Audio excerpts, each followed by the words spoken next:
दोस्तों नमस्कार। मैं अपने YouTube चैनल के माध्यम से अध्ययन के विषय पर बातें करता हुआ पूर्व में एक वीडियो अपलोड किया हूं, उसको देख लिया जाए। उसके बाद मैं आज के वीडियो में परीक्षा क्या होता है, परीक्षा के बारे में क्या हमारा अनुभव है, मैं उस टॉपिक पर बात करूंगा। परीक्षा हिंदी का शब्द है, उसका अंग्रेजी अनुवाद होता है एग्जामिनेशन। परीक्षा एक मनोवैज्ञानिक खेल है,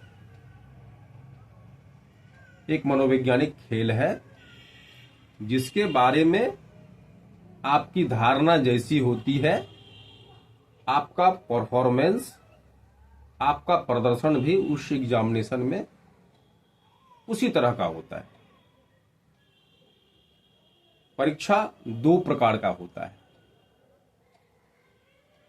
अकादमिक परीक्षा जो आपके स्कूल कॉलेज में होता है,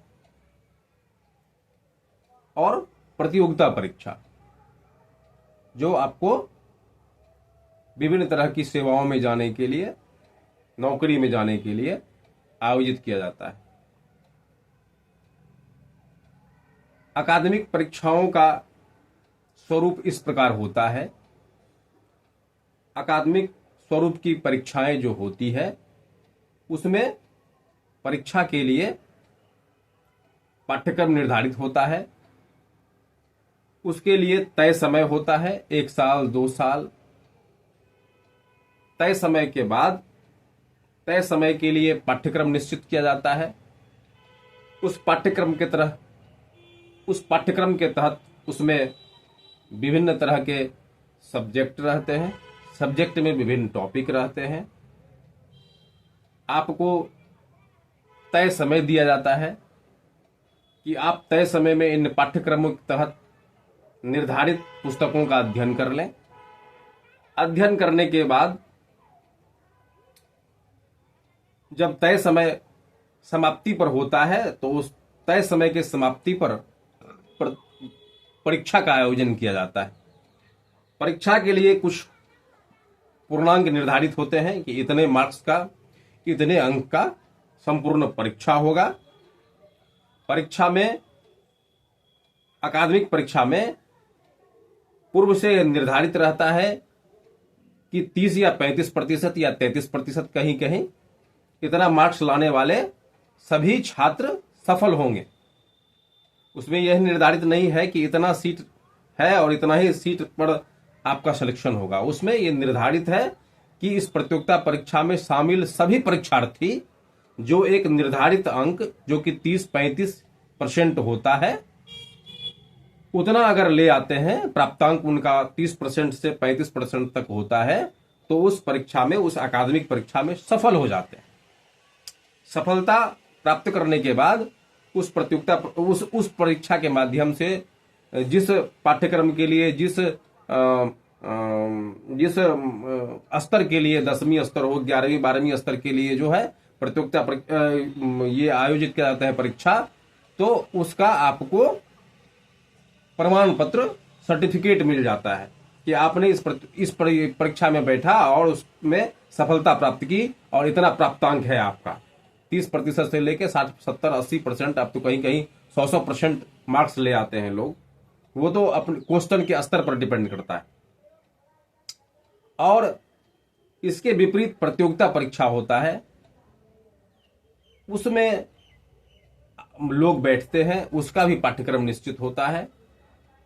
आदमी फॉर्म फिलअप करते हैं, एस्पिरेंट फॉर्म फिलअप करते हैं। फॉर्म फिलअप करने के बाद तैयारी का जो समय मिलता है, उस प्रतियोगिता परीक्षा के लिए निर्धारित पाठ्यक्रम जो होता है उसके तहत जो जो सब्जेक्ट आते हैं उसका अध्ययन करते हैं उच्च स्तरीय किताबों से। और उसको पढ़ने के बाद जब प्रतियोगिता परीक्षा होता है तो प्रतियोगिता परीक्षा में बैठते हैं, उसमें पूर्व से निर्धारित होता है कि इस परीक्षा में बैठने वाले छात्र छात्राओं में से मात्र इतने लोगों का चयन किया जाएगा, शेष सभी उस प्रतियोगिता परीक्षा में असफल घोषित कर दिए जाते हैं। तो प्रतियोगिता परीक्षा की विशेषता हुई कि जितना रिक्ति है उतनी रिक्ति के अनुसार ही उसी रिक्ति को भरने के लिए उस आकांक्षियों के समूह में से चयन कर लिया जाता है और रेस्ट अवशेष को छोड़ दिया जाता है। यही अकादमिक परीक्षा और प्रतियोगिता परीक्षा में अंतर होता है। अकादमिक परीक्षाओं में तो आप कम मार्क्स लाके भी सफल हो जाते हैं, 30 से 35% लाते हैं तो आप सफल हो जाते हैं। प्रतियोगिता परीक्षा में ये निर्धारित नहीं होता है।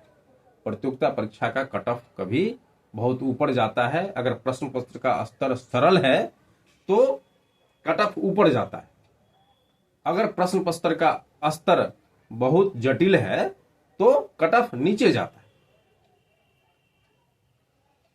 वो परीक्षा के जटिलता पर निर्भर करता है।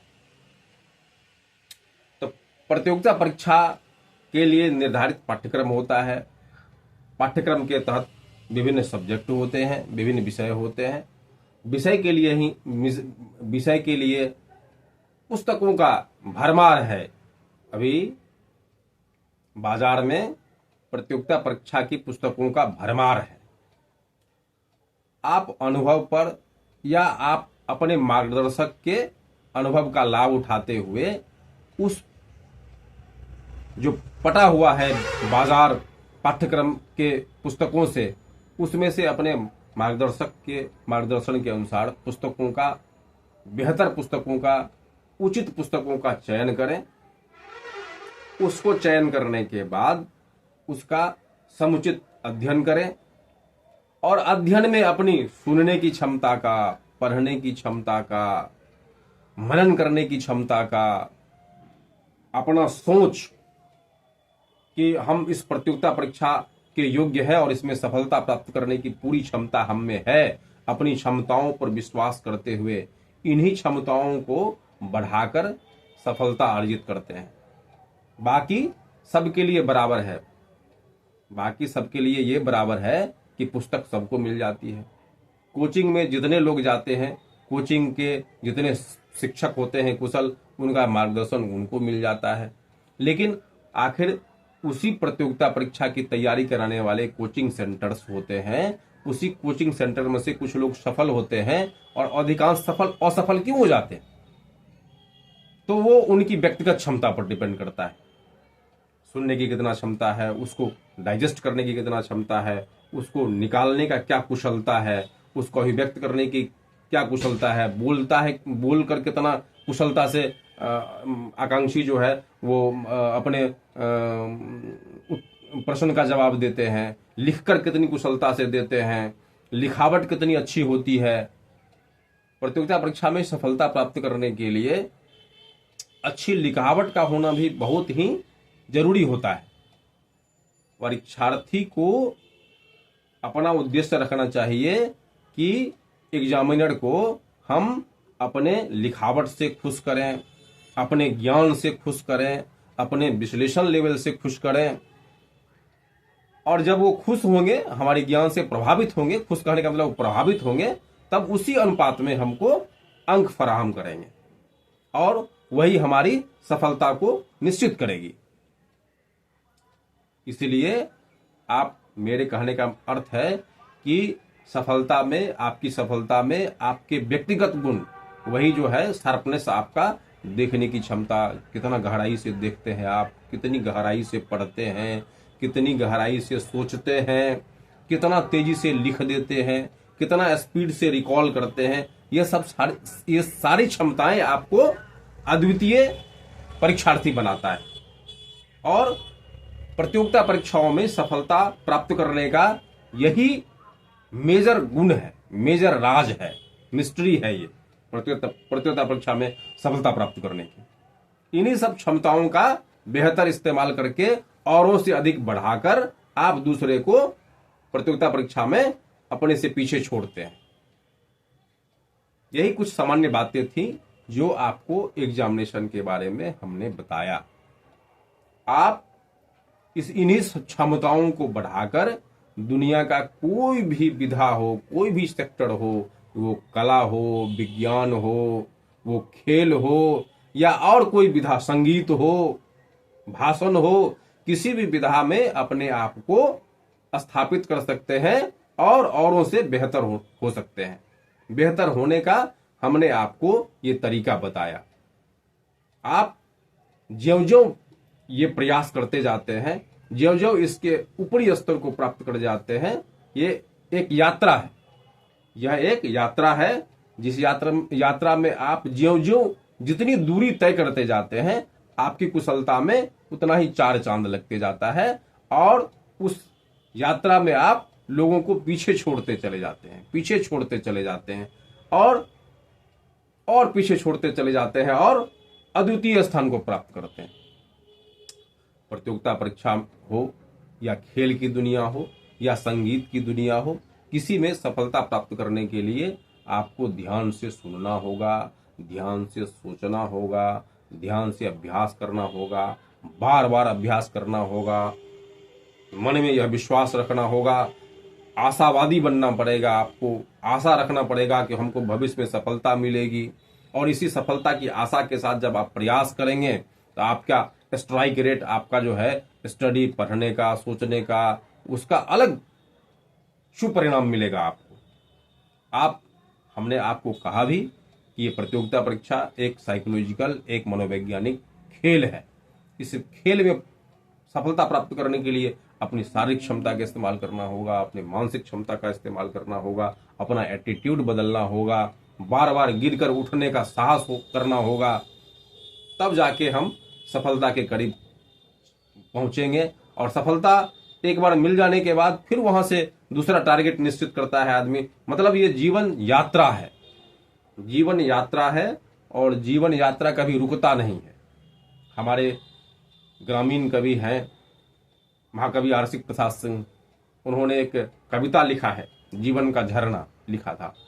और एक दिन हमारे ही गांव के थे, तो हम बचपन में अपने उच्च विद्यालय पर उनका सुन रहे थे। वही उसमें वो बोल रहे थे, हम अर्धनिद्रा अवस्था में थे, उस अवस्था में सुन रहे थे।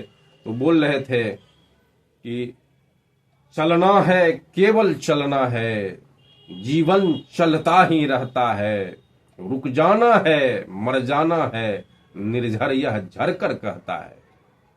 तो कहने का सामान्य सा अर्थ है कि आप किसी भी प्रतियोगिता परीक्षा की तैयारी करते हैं, किसी कला में महारत हासिल करते हैं, ये सब एक यात्रा है, अनंत यात्रा है, कभी रुकने वाली यात्रा नहीं है। जब तक आपका जीवन है, इस संसार में आपका पदार्पण हुआ है, तब से आपकी इच्छाएं, ईश्वरीय इच्छाएं जो आपकी हैं, उसको पूर्ण करने के लिए आप पूरी सक्षमता से, पूरी लगन से उस दिशा में दूरी तय करते जाते हैं, तेजी से बढ़ने का प्रयास करते रहते हैं, अपनी क्षमताओं को बढ़ाते रहने का प्रयास करते हैं और दुनिया में अपने सफलता का परचम लहराने का प्रयास करते हैं। चलिए, आपको बहुत बहुत धन्यवाद। आप हमारे वीडियो को देखिए, उससे लाभ उठाइए, अपने सफलता की यात्रा में हमारे अनुभवों का इस्तेमाल करके आप अपने स्ट्राइक रेट को बढ़ाइए। बहुत बहुत धन्यवाद। नमस्कार आपको।